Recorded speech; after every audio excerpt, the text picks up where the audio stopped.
दोस्तों, मीराबाई की कृपा से राजा जयमल में भी भक्ति का बीज उत्तीर्ण हुआ। राजा मीराबाई को अपने गुरु रूप में देखते थे। जब जयमल राजा बन गए मेड़ता के, तो रोज का नित्य नियम बनाया खुद के लिए। वे 4 घंटे बैठ करके ठाकुर जी की सेवा करते थे, नाम स्मरण करते थे, नेत्र बंद करके। और उन 4 घंटों में चाहे आक्रमण हो जाए, चाहे दुनिया इधर से उधर क्यों न हो जाए, पर जयमल की भक्ति इधर उधर नहीं होती थी। इन 4 घंटों में जयमल को कोई छेड़ता नहीं था। पूरे राज्य में भी इस बात का सबको पता था कि राजा इतने समय से इतने समय तक ठाकुर जी की सेवा में रहते हैं। और ये देखकर नगर वासियों ने भी अपना अपना नित्य नियम बनाया था। कोई 1 घंटे, कोई 2 घंटे, कोई 3 घंटे नाम स्मरण करते थे। अब दोस्तों, एक बार की बात है कि जयमल के पड़ोसी राज्य के राजा जयमल को अपना शत्रु मानता था। उसने कई बार राजा जयमल के राज्य पर आक्रमण करने का प्रयास किया, पर जयमल बड़े प्रतापी राजा थे, जिन्होंने उसे कई बार हरा दिया। तभी उसके गुप्तचरों में से किसी ने जाके उसको बताया कि जयमल का आपको एक नित्य नियम पता है। राजा बोला, क्या? तो बताया कि वो 4 घंटे के लिए ठाकुर जी की सेवा में जाते हैं, और जितना समय वे ठाकुर जी की सेवा में रहते हैं, उतने समय का नियम है कि उन्हें कोई छेड़ नहीं सकता और ना ही कुछ बोल सकता है। अगर हम उस समय पर आक्रमण कर दे मेड़ता पर, तो हम विजय प्राप्त कर सकते हैं, क्योंकि सेना भी बिना राजा की आज्ञा के युद्ध करेगी नहीं। हम लोग पूरे मेड़ता को घेर करके चढ़ाई कर देंगे। तो पड़ोसी राजा ने कहा, हाँ हाँ, ये उचित समय है। और अब अर्धरात्रि में ही पूरी सेना को इकट्ठी करके उसी समय पर मेड़ता पर चढ़ाई की, जब जयमल अपने ठाकुर जी की नित्य सेवा में बैठ गए थे। ऐसा वर्णन किया जाता है कि कोई छोटी मोटी सेना नहीं, बल्कि इतनी बड़ी सेना लेकर के आया था कि जितने तो मेड़ता में नगरजन भी नहीं रहते, और घेर लिया मेड़ता को। और इधर मंत्री, महामंत्री, सेनापति आदि सब दौड़ने लगे। बोले, क्या करे, ये तो वही समय है जिस समय हमारे राजा सेवा में बैठते हैं। तब सबको एक ही रास्ता दिखा। सबने जयमल की माता राजमाता से जाके बात की, क्योंकि राजमाता को ये अधिकार है कि वो जयमल के सेवा के समय के बीच में कुछ बात कर सकती है। अब राजमाता ने कहा, रुको, मैं जा करके कुछ बात करती हूँ। जयमल बैठे थे अपनी साधना में, भगवान की सेवा आदि करके, पूजा निवेदन और श्रृंगार करके, नेत्र बंद करके नाम जप कर रहे थे। तभी राजमाता ने जाके कहा, पुत्र जयमल, हमारे पड़ोसी राजा ने हमारे मेड़ता पर चढ़ाई कर दी है। चारों ओर से सैनिकों ने मेड़ता को घेर लिया है। तुम्हारी आज्ञा के बिना हम कुछ कर नहीं पाएंगे। तुम्हारी साधना न छूटे, तुम्हारा भजन न छूटे, ये हमारा प्रयास है। पर कुछ तो आज्ञा करो, कुछ नहीं तो आक्रमण ही बोल दो। मंत्री और सेनापति सब संभाल लेंगे। पर ध्यान में होने के कारण जयमल के मुंह से अपने आप शब्द उत्पन्न हुए।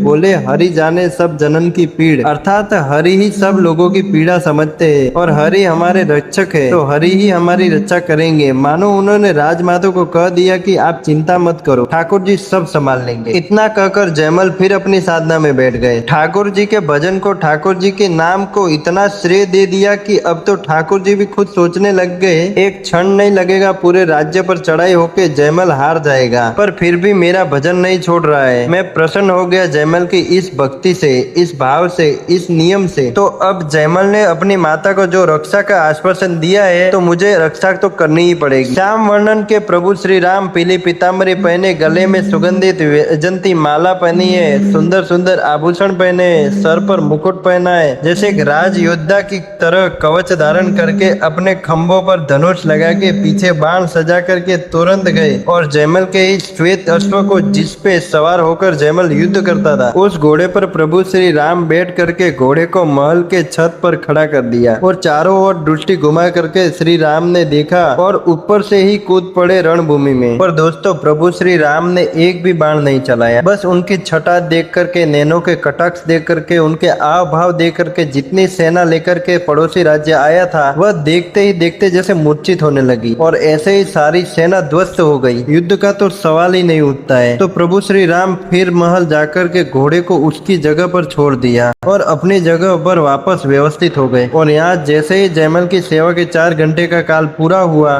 प्रभु को प्रणाम करके तैयार होके तुरंत तो उसने आज्ञा कर दी कि सेना को तैयार करो, रणभूमि में जाना है। अपने राजा की आज्ञा होते ही महामंत्री, मंत्री, सेनापति सब दौड़ने लगे। पूरी सेना इकट्ठी होने लगी। जयमल ने भी अपना कवच आदि पहना और बोला, मेरा घोड़ा लेकर के आओ। और जैसे ही घोड़ा लेकर के आए, तो घोड़े में से अद्भुत सुगंधी आ रही थी, जिसको सूंघ करके एक बार तो जयमल के भी नेत्र बंद हो गए।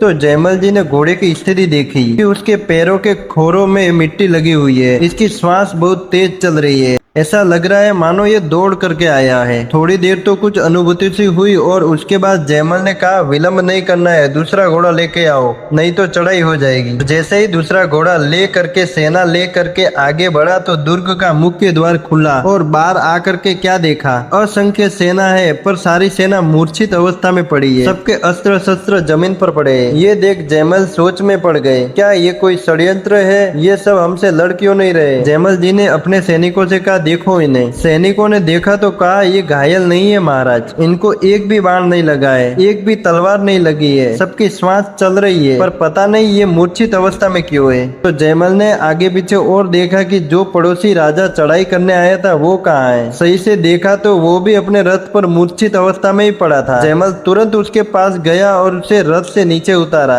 और उस पर पानी का छिड़काव किया तो वह होश में आया। होश में आते जयमल जी ने पूछा ऐसा क्या हो गया जो तुम तो चढ़ाई करने आए थे, युद्ध नहीं कर रहे और सो क्यों रहे हो? इतने में तो उस राजा ने जयमल जी का हाथ पकड़ा और बोला भगवान मैं आपके आगे पाँव पड़ता हूँ, मैं आपके आगे हाथ जोड़ता हूँ, जीवन में कभी आपसे शत्रुता मोल नहीं लूंगा, अपनी सेना लेकर के वापस चला जाऊंगा, अपना मुकुट उतार कर आपके चरणों में रखता हूँ, केवल मेरी एक कामना पूरी कर दो। तो जयमल बोले बताओ क्या कामना है? अब राजा बोला तुमने जिस एक सैनिक को बाहर भेजा था बस उस सैनिक के दर्शन करा दो। तो जयमल अपने मंत्री और सेनापति से पूछने लगे कि आपने कौन से सैनिक को बाहर भेजा था? और सेनापति बोला महाराज हम आपकी आज्ञा के बिना एक पत्ता भी नहीं हिला सकते, हमने यहाँ किसी को नहीं भेजा। तो जयमल उस राजा से बोले किसको देखा तुमने, कौन था वो? तो राजा बोला श्वेत अश्व पर सवार वो नील वर्ण का वो योद्धा कवच पहन करके हाथ में धनुष बाण ले करके तुम्हारे छत से ही अश्व कूदा दिया। हम तो वही देख करके हैरान हो गए कि इतनी ऊंचाई से भला कोई कैसे कूदा सकता है। उसने किसी को नहीं मारा बल्कि वह केवल एक बार हमारे सबके आगे से घूम के चला गया। उसके घुंघराले बाल, कटाक्ष नेत्र, कानों में कुंडल, उनका यौवन ही ऐसा था कि